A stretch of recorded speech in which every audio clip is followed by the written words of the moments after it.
ડેડિયાપાડાના ધારાસભ્ય ચૈતર વસાવાના સમર્થનમાં ડેડિયાપાડા ખાતે આદિવાસી સમાજનું સંમેલન યોજાયું હતું, જેમાં આદિવાસી નેતા સંદીપ વસાવા સાંસદ મનસુખ વસાવા પર ભડક્યા છે અને શું કહ્યું તેમણે વિગતે વાત કરીએ। નમસ્કાર મિત્રો, હું લઈને આવી છું તમારા માટે એક એવી સુંદર તક જે તમારા ટેલેન્ટને નવી ઓળખ અને એક નવી દિશા આપી શકે છે।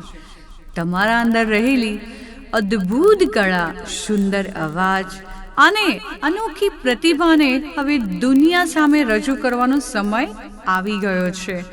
જો તમે તમારા સપનાઓને સાકાર કરવા માંગો છો તો હવે ચિંતા કરવાની કોઈ જરૂર નથી। શું તમે સિંગર છો? શું તમે વોઇસ ઓવર આર્ટિસ્ટ છો? શું તમે પોડકાસ્ટ ક્રિએટર છો? શું તમે તમારી કળાને એક પ્રોફેશનલ પ્લેટફોર્મ આપવા માંગો છો? તો હવે આપનું સ્વાગત છે ઓમ રેકોર્ડિંગ સ્ટુડિયોમાં, આપનું પોતાનું વિશ્વાસુ આધુનિક રેકોર્ડિંગ સ્ટુડિયો। દર્શક મિત્રો, સ્કાયનેટ મીડિયામાં આપનું સ્વાગત છે। વાત કરીએ તો 2023માં વનકર્મીને માર મારવાના કેસમાં ધારાસભ્ય ચૈતર વસાવાને થોડા સમય પહેલાં નર્મદા સેશન કોર્ટે 7 વર્ષની સજા ફટકારી ને આને લઈને ગુજરાતભરમાં આદિવાસી સમાજમાં રોષ અને ઘેરા પ્રત્યાઘાત પડવાની શરૂઆત થઈ। ડેડિયાપાડાના ધારાસભ્યના સમર્થનમાં તેમના હોમટાઉનમાં એક આદિવાસી સંમેલન યોજાયું। મોટી સંખ્યામાં લોકો ઉમટી પડ્યા। 4 રાજ્યના આદિવાસી સમાજના લોકો પણ ઉપસ્થિત રહ્યા। ત્યારે આદિવાસી નેતા સંદીપ વસાવાએ સાંસદ મનસુખ વસાવા પર આકરા પ્રહારો કર્યા। ચૈતર વસાવાના સમર્થનમાં શું બોલ્યા તેઓ તે સાંભળો। જય જોહાર, જય જોહાર। આજને સામાજિક મહાસમર્થન જે જનસભા આપણા લોકપ્રિય માન્ય ધારાસભ્ય શ્રી ચૈતરભાઈ વસાવા, આપણા જનનાયક કે જેમને ભાજપે ષડયંત્ર કરીને, કાવતરું કરીને જેલમાં લાંબો સમય સુધી રાખવાનું અને ધારાસભ્ય પદેથી હટાવવાનું જે કાવતરું કર્યું છે, એના સમર્થનમાં મહારાષ્ટ્ર, મધ્યપ્રદેશ, રાજસ્થાન અને ગુજરાતમાંથી મોટી સંખ્યામાં આવેલા મારા નવયુવાન વડીલો, મારા નવયુવાન મિત્રો, માતાઓ, બહેનો તમામને મારા જય જોહાર, જય ભારત, જય આદિવાસી। મિત્રો, જે રીતે આ સરકારે આપણા આદિવાસી સમાજનો અવાજ દબાવવાનું જે ષડયંત્ર કર્યું છે, આ માત્ર એક ચૈતરભાઈ વસાવાને દબાવવાનું ષડયંત્ર નથી, પરંતુ સમગ્ર દેશના આદિવાસીઓને દબાવવાનું ષડયંત્ર છે। અને આવા સમયમાં આપણી બધાની ફરજ બને છે કે ચૈતરભાઈ વસાવાના સમર્થનમાં આવી અને ચૈતરભાઈ વસાવાને મજબૂત કરીએ, એમના પરિવારને મજબૂત કરીએ, એમના પરિવારને સાંત્વના પાઠવીએ કે આ લડતમાં ચૈતરભાઈ વસાવા એકલા નથી। ચૈતરભાઈ વસાવાની સાથે આ દેશના સમગ્ર આદિવાસી લોકો છે। આજે સામાજિક રીતે આ સમર્થનમાં મોટી સંખ્યામાં પક્ષ પાર્ટી ભૂલીને તમામ લોકો અહીંયા આવી રહ્યા છે। તમામનો દિલથી સ્વાગત કરીએ છીએ મિત્રો।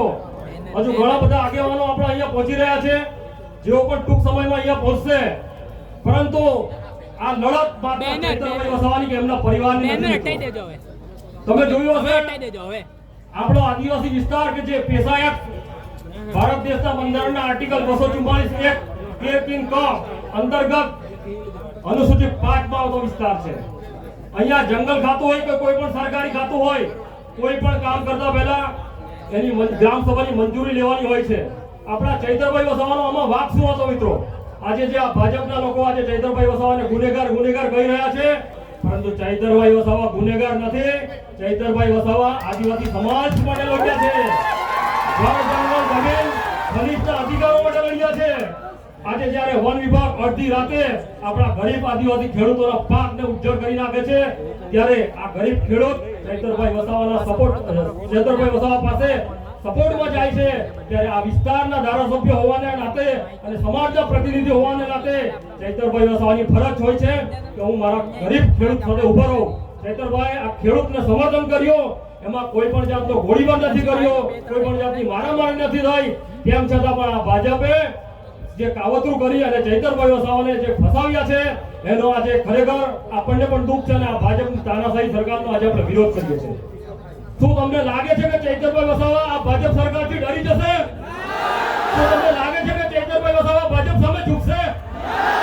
આપણે રાણા પૂંજા ભેલ બિરસા દાદા, તાત્યા મામા, રાઘોજી ભાંગરે, આદિવાસીઓ એમના બંધકો છે કે જે મુગલો સામે નથી ઝૂક્યા, અંગ્રેજો સામે નથી ઝૂક્યા. તો આ ભાજપ તારી શું ઓકાત કે અમારા ચૈતરભાઈ વસાવાને ઝુકાવે?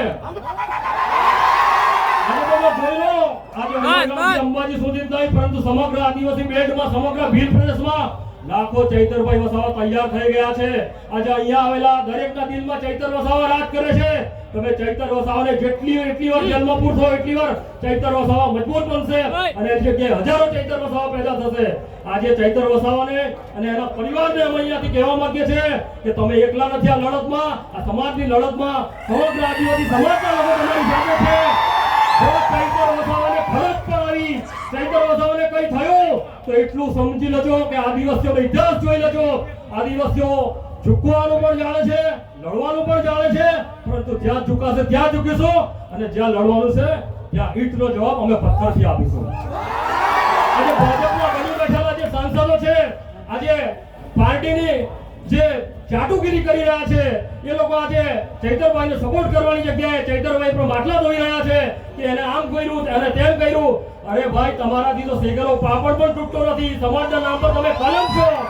આજે તમે જોયું હશે થોડા દિવસ પહેલા દર્શના દેશમુખ હતા કે જેમને ત્યાંના જે પ્રમુખ હતા નીલરાવ કે જેને અપમાનિત કર્યા હતા, ત્યારે એમને સમાજ યાદ આવી ગયો હતો અને એમના સમર્થનમાં પણ આપણા ધારાસભ્ય ચૈતરભાઈ વસાવા ઉતર્યા હતા. પરંતુ આજે આટલા દિવસ થઈ ગયા, એક પણ ભાજપનું પોપટ ચૈતરભાઈના સમર્થનમાં બોલતું નથી. એનું શું કારણ હોઈ શકે? સમાજે જે તમને ચૂંટીને જે ધારાસભ્ય બનાવ્યા છે, સાંસદો બનાવ્યા છે, શું તમારી ફરજ નથી કે આજે આદિવાસી સમાજનો દીકરો છે, જળ જંગલ જમીન ખરીદના અધિકારો માટે લડે છે, એના સમર્થનમાં બે શબ્દો બોલવાનું શું તમને ડર છે કે ભાજપ બીજી વાર ટિકિટ નહીં આપે અને લાત પાડી દો એવી પાર્ટીને કે જે તમને ગુલામી કરાવતી હોય? આજે મનસુખભાઈને હું જાહેર મંચ પરથી કહેવા માંગુ છું, તમે તો સિનિયર છો, તમે વડીલ છો, તમે આદિવાસી સમાજને ખાલી નામમાત્ર ઉપયોગ કરો છો. આદિવાસી સમાજ તમે બોલ્યા કરો છો, પરંતુ માત્ર નામ મૂર્તું છે. ખરેખર તમે ભાજપનું પપેટ છો.